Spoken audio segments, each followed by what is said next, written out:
Dito naman tayo ngayon kay Sara Duterte. Ito mga kababayan, ano nga ba itong kay Sara Duterte, Ken? Huwag kayong manggalit mga DDS, magkwento lang ako.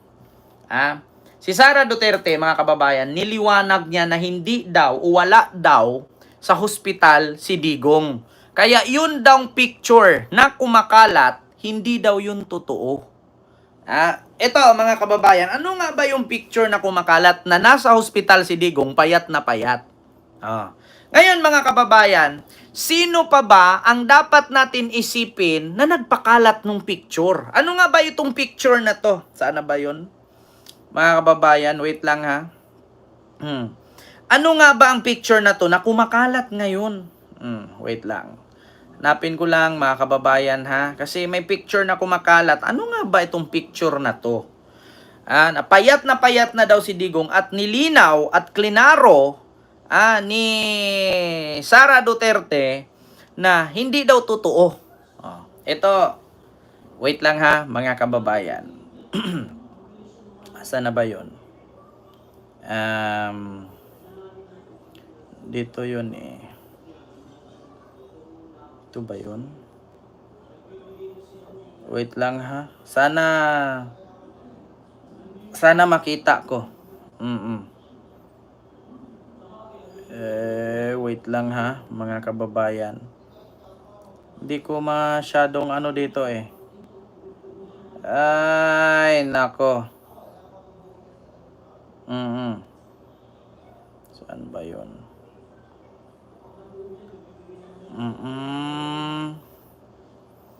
Hindi ko makita mga kababayan yung naturang picture na pinaliwanag ni Sara. Pero ito, sa UNTV News. Pakita ko na lang sa inyo. Tinawag na peke ni Vice President Sara Duterte ang isang Ayan po mga kababayan, yung picture pong yan na kumalat na si Digong ay nakaratay, no, sa hospital at payat na payat, peke daw yan. So ngayon mga kababayan, nilinaw daw ni Vice President Sara. Ngayon mga kababayan, sino ba ang dapat sisihin ni Sara dito sa nagpakalat? Ididiis lang naman ang hilig gumawa ng epek-epek na yan tapos mag-iimot-imot. Diba alam nyo yung magpo-post sa Mayde tapos sasabihin, kawawa ka Tatay Digong. Hindi ko talaga mapapatawad si Marcos sa ginawa niya sa'yo. Putang ina, kayo lang naman nag-iimot-imot niyan eh. Kayo lang naman ang hilig gumawa ng ganyang peke na AI eh. Tapos sasabihin ni Sara, peke. Kung hindi nyo ba naman kasi sinabi din dyan sa mga interview sa inyo na butot balat na siya. Kung hindi ba naman pinakalat ni Harry Roque na may habilin si Digong. At kung hindi mo naman sinabi dyan na may habilin na ikrimit siya pag namatay, gagawan kayo ng kwento ng ganito. May kasabihan nga tayo eh. Walang machichismis kung walang nagpapachismis. Walang pag-uusapan kung walang gumawa ng pag-uusapan. Putang ina nyo mga DDS. Mga attention seeker talaga kayo. Hayop kayo eh. Di ba? Kung hindi mo dyan nagpa-interview ka na butot balat yung tatay mo, yung isang braso mo, dalawang braso na niya. Hindi kayo magawaan ng kwentong ganyan. Putang ina. Kung hindi yan sinabi ng nanay mo na she's skin and bone, but she is good. He is good, but skin and bone. Kung hindi yan nila live ni Roque dyan, ni Roque dyan, Harry Roque na may huling habilin si Digong. Kakwentoan, gagawan kayo ng kwento ng mga putang DDS na kapwa ninyo. Di ba? Putang ina, kayo nagkakwento-kwento, butot balat na si Digong. Ngayon, ginawaan kayo ng butot balat kwento, sabihin nyo peke. Di sana hindi kayo nagpaawa. Hindi kayo gumawa ng sarili nyo. Tignan nyo si General Torre. Sabi ninyo, nasa hospital. Sabi ninyo, nakarma. Anong nangyari? Nakasuhan si Jason Sa, si Banlag na bungal. Na isang matandang fake news na journalist di umano. Bakit? Kasi ang hilig ninyo gumawa ng mga ganyang issue. Ayun, Los Digong. Ipinost nga yan ni Kitty Duterte na isang page. Yung Kitty Duterte, Veronica Duterte Official. Ipinost din yan eh.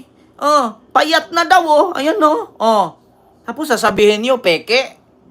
Tigilan nyo nga ako.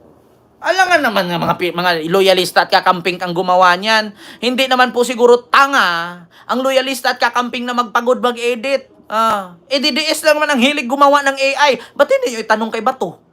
Ba't hindi nyo itanong kay Ba't hindi nyo itanong kay Basti Duterte? Sila na mahilig manood ng AI. Di ba? Alat na litrato ni dating Pangulong Rodrigo Duterte na umano'y nasa ospital at may suot pang identification tag sa kamay. Iginiit ang Vice Presidente na mas mukhang malusog ngayon ang dating Pangulo bagamat kapansin-pansing pumayat Ano daw? at may suot pang identification tag sa kamay. Iginiit ang Vice Presidente Ano daw, iginiit ng Vice Presidente. Wait lang ha mga kababayan. Kasi para malaman namin ito, para ano natin, na Diyos mio Marimar, tingnan nyo. na mas mukhang malusog ngayon ang dating Pangulo bagamat kapansin-pansing pumayat ito kumpara noon. Kaya nga sabi ko sa inyo mga kababayan, wag po kayong maniwala dyan sa mga sinasabi ni Sara at ni Harry Roque na may huling habilin. Bakit? Kasi malalaman naman po natin na kung mamatay na si Digong at sinabi ni Digong dyan na i-cremate na lang siya kung sakit siya'y mamatay, pag wag na dalhin sa Pilipinas ng katawan niya, sunugin na lang siya. Alam niyo kung bakit? Paawa ipik kasi hanap simpatya. Ngayon, sabi ko nga sa inyo, huwag kayong maniwala na mamamatay na yan kasi masamang damo yan. Mahirap mamatay. Matagal pa mamatay yan, putang ina. Isasampay na nga lang yan sa sobrang payat. Hindi pa yan mamamatay kasi pahirapan ng Panginoon yan. Minura niya ang Panginoon. Pumatay siya ng hindi lang 1,000 kundi 30,000. Ilan ang pinatay niya at pinahirapan niya? Marami. Di ba? Kaya mga kababayan, hindi pa mamamatayan at malaman natin na complicated na yan, ipopost mismo ng ICC page yan. Ipopost yan dun sa page ng ICC na si Digong, 3 bulati na lang pipirma, mamamatay na. May taning na ang buhay niya. Si Mr. Taning, binisita na siya. Yun malalaman natin, mamamatay na. Pero yung kwento lang, ng mga putang inang DDS na yan, huwag kayong maniwala kung nagsabi sa inyo. Sa Pilipinas, gagaling si Digong? Wala kayong tiwala sa galing ng equipment, ng medical equipment ng ICC?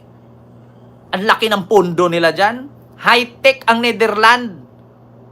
Yung mga sundalo nga sa kanila, 1 buwan walang kain, nabubuhay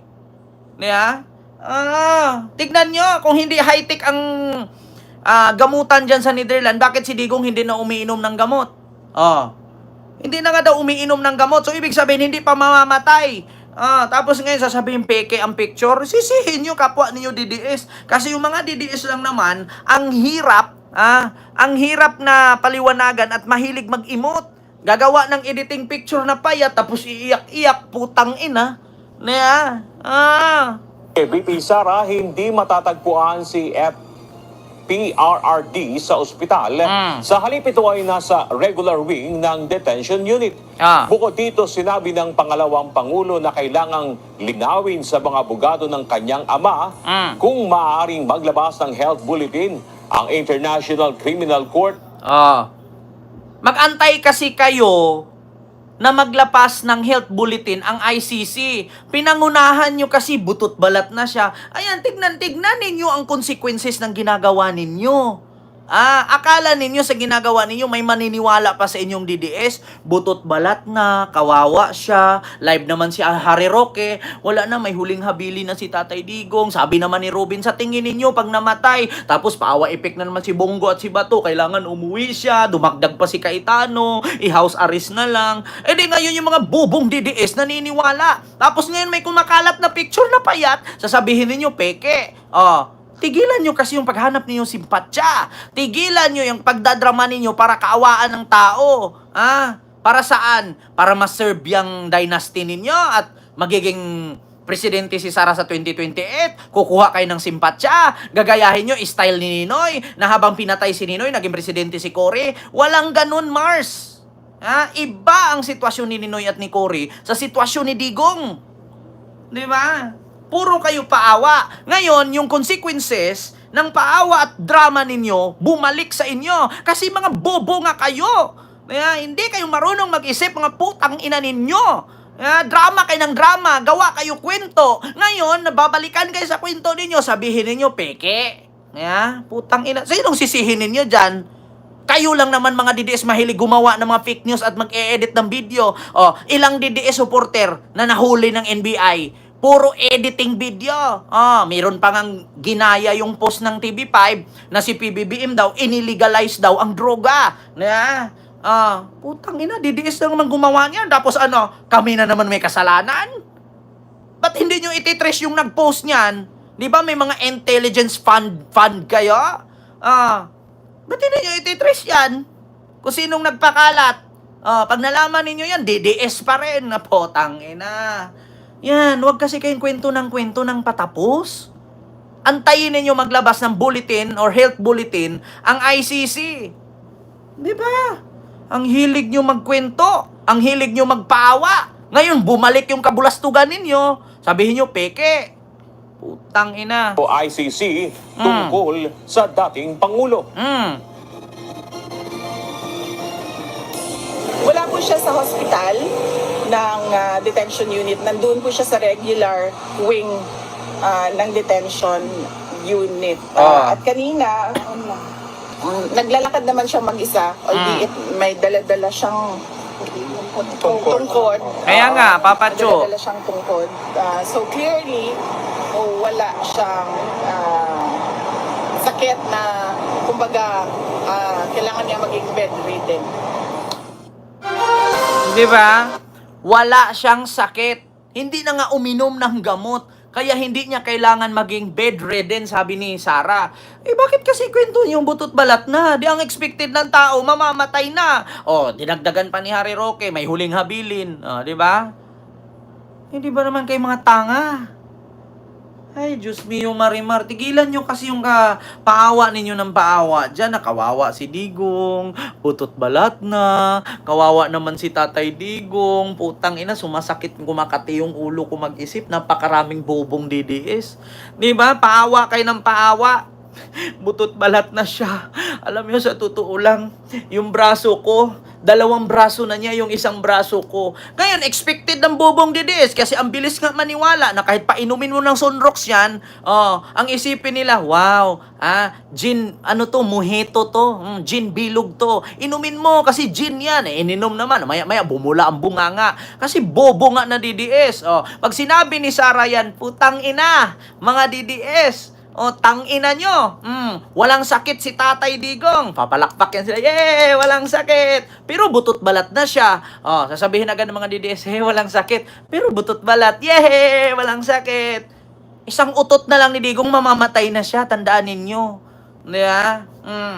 Yan ang sakit ng mga DDS. Painumin mo ng Sunrox yan, tapos sabihin mo gin bilog, iinom yan. Pero maya-maya, bubula yung bunganga nila. Tang-inang yan. Yeah? Tapos sabihin ninyo, peke. Huwag kasi kayo magkwento ng kwento. Puro kasi kayo paawa.